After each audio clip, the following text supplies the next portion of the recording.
Hello, I'm B. Rosen, and today I'm going to be talking about child poverty in the UK. I'm going to be introducing the term stagflation and explaining how it works, and I'm also going to talk about how their struggles are hidden. Let's get straight into it. We've walked into a house a few weeks ago where there's a teenage boy sleeping on a pallet, a wooden pallet. There's no carpet on the floor, there's just a pallet on the floor with a blanket. There's no quilt or that's a teenage boy. I'm unbelievably grateful to people who work in charitable organisations and explain really how things are. And I'm so glad that we live in a country that doesn't imprison them for explaining what the problems are so that we can fix them quickly. When the economy stagnates and inflation rises, we get a phenomenon known as stagflation, and I'm now going to explain how that works. It's split into two parts. First is stagnation. People lose their jobs, or the cost of living goes up, and this is usually on a national scale.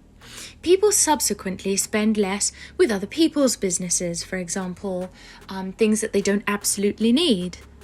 And this causes a sort of snowball effect as more people lose their jobs and more people can't spend in other people's businesses. The economy and the stock market stagnate as a result. And this isn't easily rectifiable either. Meanwhile, the other half of the word stagflation comes from inflation. We all know money is finite. A currency has worth based on how much of it is in circulation. The less in circulation, the higher the value, of course. But in the short term, sometimes governments will request for more money to be printed to pay off short-term debts, whereas in the long term, the people of the nation suffer as their savings are eaten away by inflation and lose their worth, and often wages don't increase to match this rising cost of living. So, there are some terms for this, and I'm going to go into that now. This is because there are quite a few key words that are important with inflation. Inflation is also the bringer of something known as a reduction in purchasing power, which is as inflation rises and your wages don't, suddenly everything becomes more expensive for you.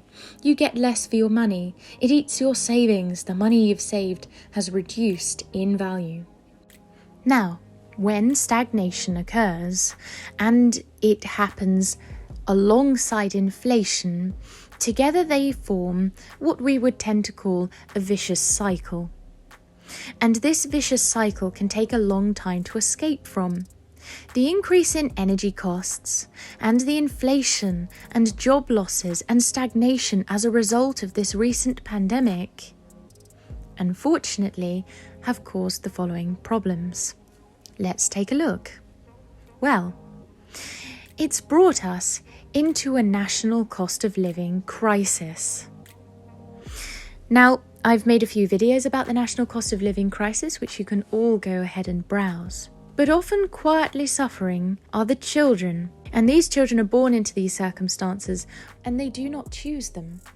They can lose their childhood to these circumstances. There's teenagers that are still wetting the bed because they've got lots of anxieties around the poverty that they're living in, which is making the situation worse because they've got no washing machines to wash these beds, so they're getting bullied at school because they smell. They're not sleeping, their education is being impacted, their mental health and well-being is being impacted. It's terrible, it really is. You wouldn't think that it happens, it's just such basic needs. A lot of people haven't got them. I don't think many people expected the 2020s to look like this. When the pandemic school closures occurred, parents were facing 3 major price hikes, these extra costs. Suddenly, they were needing to fund a full 3 meals per day for each of their children, childcare if the parents are both working, and enrichment during a lockdown. Now, you might think I'm an economist or a politician, or even a journalist, which I'm actually not. I am a geographer. We geographers don't just look at money or politics. We take in a full picture, and I'm going to teach you how to do that now. To understand an issue or a crisis, you should think of the word speed and break it down into the following words: social, political, environmental, economic, demographic, which involves developmental issues. and you need to ask yourself questions about each of them. Thank you to Mr. Williams for teaching me this very interesting limerick. A report by some of the UK's biggest children's charities and revealed exclusively on Channel 4 News tonight shows the scale of cuts over the last decade. On average, a cut of almost 60% per child on early intervention services in the most deprived areas of England. In some places, there's been a decrease of at least 80%. Across all local authority areas in England, the amount spent on early preventative work fell from 3.6 billion to 1.8 billion.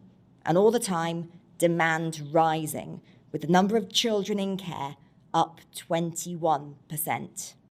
The initial and expected response when you hear those statistics is to immediately go to governmental political issues.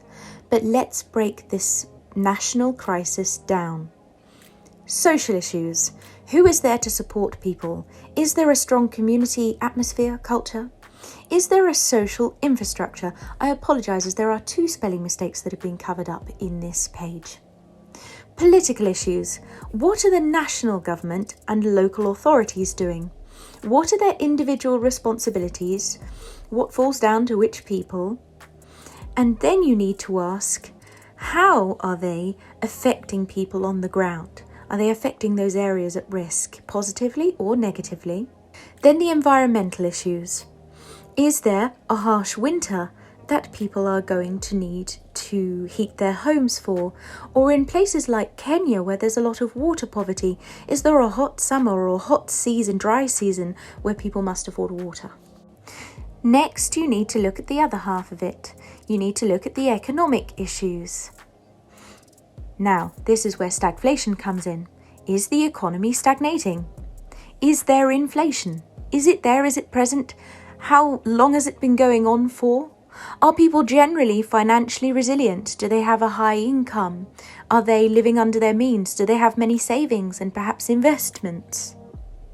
When we look at the demographic issues, which just means people issues, is there a particular age group, class, race, minority that's more affected? How can we protect them or prevent those problems in the future? When we look at developmental issues, you might want to look at the demographic transition model, which I definitely need to cover soon. Is there a suitable infrastructure for accessing work, education, support and healthcare? That impacts people. With 5 kids, Charmaine worries about future fuel bills. Gas mainly, because of the kids. If it gets too cold, like the baby's ended up with bronchitis quite a few times. It's like in the 2 months, he's had it 6 times in 2 months. There is something incredible about the strength of women who are raising children in poverty, but they deserve to be protected. The economic damage of stagflation, though, can last upwards of 10 years, and that could be the rest of some of these children's childhood. This is known as economic scarring. Mark had to give up work 5 years ago to care for his autistic son and told me putting food on the table is a constant concern. I do suffer with my mental health and depression, and that's been another big factor throughout this pandemic.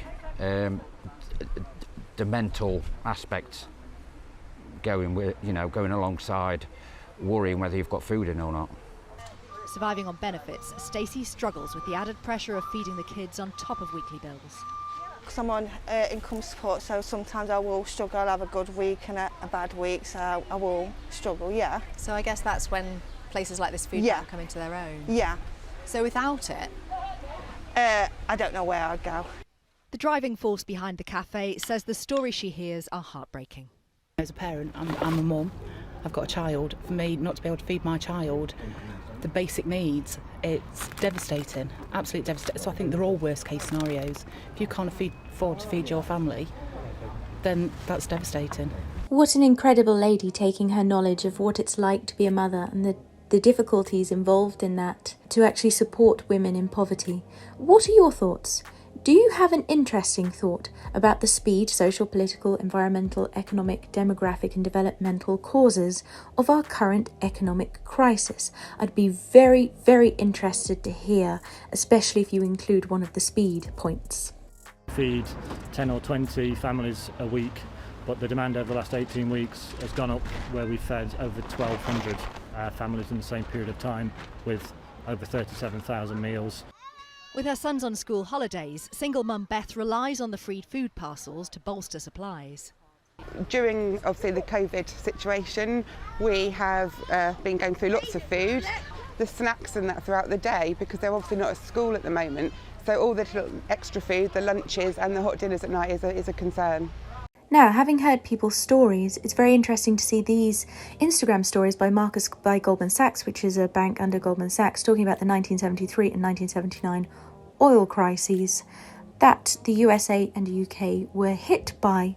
So much of the 1970s and early 80s weren't great economically speaking, but now it's 2022, and this isn't your father's oil crisis, this current oil crisis. They say it's because we've boosted energy efficiency, developed alternative fuels, yay ethanol, yay electricity, but we still need oil, just not as much. They say this means that the high oil prices may make us cringe at the pump, but they aren't necessarily harbingers of a recession. What do you think of that? What interesting comments. Thank you for watching. Please do engage.